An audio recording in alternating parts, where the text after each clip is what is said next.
श्रीवनंदना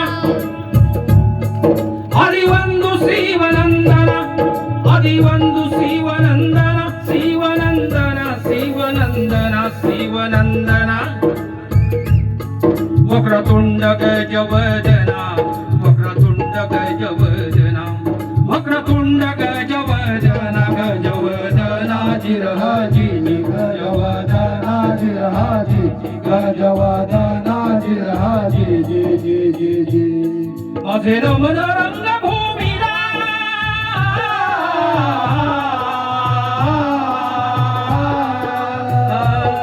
माझे रमण रंगभूमीला नटेश्वराला शिव शंभूला ज्योतिरावाला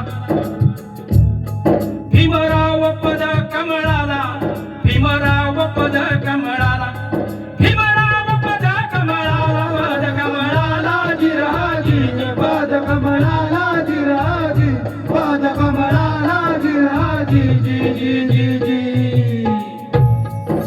आदिलशाही आणि निजामशाहीच्या शासन व्यवस्थेत रयत पूर्ती पिचून गेली होती. अन्याय अत्याचार यांनी तर परिसीमाच गाठली होती. अशा प्रकारे रयतेवर होत असलेला अन्याय शिवरायांनी जवळून पाहिला होता, जिजाऊकडून ऐकला होता. म्हणूनच या अन्यायाला वाचा फोडण्यासाठी रायरेश्वराच्या मंदिरात 1645 साली एक विलक्षण घटना घडली. नेतृत्वाला पुणे जिल्ह्यात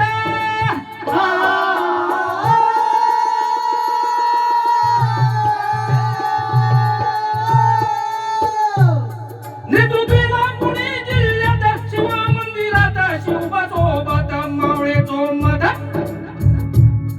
काय पेरलं त्यांच्या मनात काय पेरलं त्यांच्या मनात काय पेरलं त्यांच्या मनात जिरहाजी त्यांच्या मनात जिरहाजी त्यांच्या मनात जिरहाजी जी जी जी जी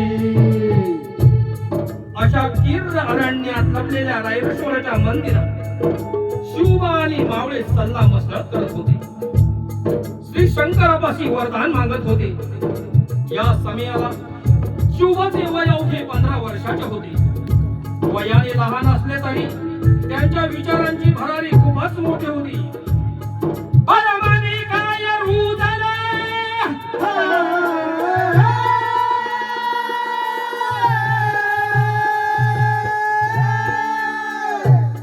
परमाने काय रुजला कुणी पेरला कसा हेरला मन पेटला नाही खंतमणी वाटल नाही खंतमणी वाटल जणू वादळ हे सुटल वादळ सुटला जिरहाजी वादळ सुटला जिरहाजी वादळ सुटला जिरहाजी जणू वादळ हे सुटल वादळ सुटला जिरहाजी वादळ सुटला जिरहाजी वादळ सुटला जिरहाजी जी जी जी जी अशा प्रकारे रायरेश्वराच्या साक्ष ठेवून शिवरायांनी मावळ्यासोबत हिंदवी स्वराज्य स्थापनेची प्रतिज्ञा केली.